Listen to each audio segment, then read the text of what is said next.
Loué soit Jésus-Christ. Salam alaikum. Sa paix soit avec vous. Le christianisme vient répondre à l'attente de la venue du Messie par le peuple juif.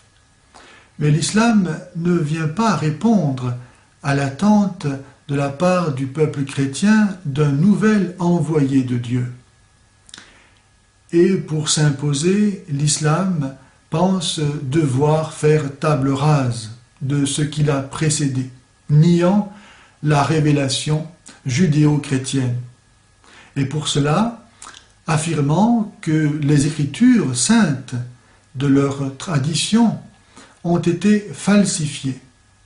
C'est ce que nous trouvons à la sourate 2, versets 59, 75, à la sourate 3, verset 78, à la sourate 5, verset 15, 41, parmi d'autres références.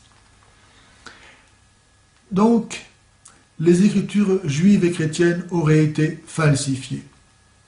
Et cependant, dans le même Coran, Allah déclare à la sourate 2, verset 41, « Croyez à ce que j'ai révélé, confirmant ce que vous avez déjà reçu. » Comment le Coran pourrait-il venir confirmer des écritures falsifiées?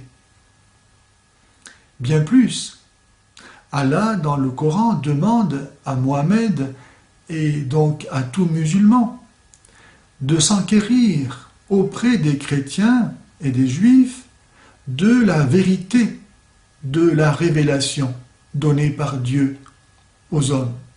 C'est ce que nous lisons, par exemple, à la sourate 10, verset 94.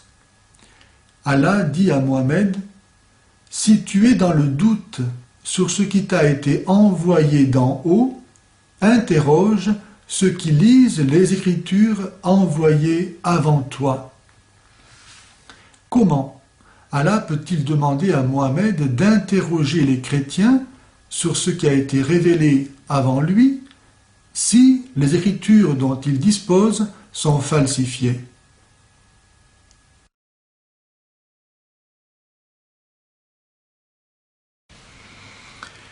Ainsi donc, dans ces versets, les Écritures chrétiennes et juives sont déclarées avoir été falsifiées, n'ayant donc plus aucune valeur pour aujourd'hui. Et cependant, Allah lui-même, dans le Coran, demande aux Juifs et aux chrétiens de les lire. Quel sens cela pourrait-il avoir si les Juifs et les chrétiens ne pouvaient pas avoir accès à leurs Écritures? Et est-ce que Dieu n'aurait pas la puissance de conserver sa parole au long des âges, alors qu'il l'a promis? La parole de Dieu ne passe pas. Nous lisons par exemple à la sourate 26, versets 196 à 197. Le Coran se trouvait déjà dans les livres des anciens. N'est-ce pas pour eux un signe que les docteurs des fils d'Israël le reconnaissent? Comment les docteurs et les fils d'Israël pourraient-ils reconnaître ce signe dans leur livre des anciens si ce livre n'était plus aujourd'hui en leur possession? De même pour les chrétiens.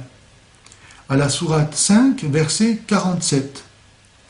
Que les gens de l'Évangile jugent les hommes d'après ce que Dieu y a révélé. Comment les hommes de l'Évangile pourraient-ils juger en fonction de l'Évangile si celui-ci aujourd'hui n'était pas toujours disponible?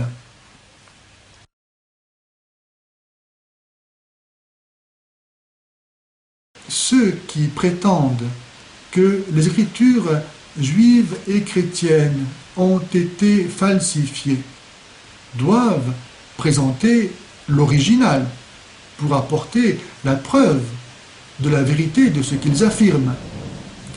Et s'ils ne peuvent pas apporter la preuve de la falsification des Écritures juives et chrétiennes, que faut-il penser de cette affirmation?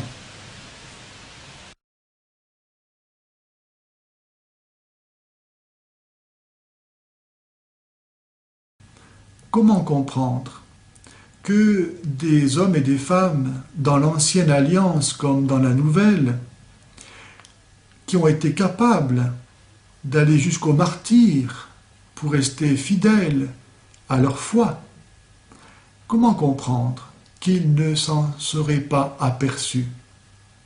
Comment comprendre que personne ne se serait aperçu pendant 7 siècles, et bien avant pour la révélation juive, que l'Écriture aurait été falsifiée?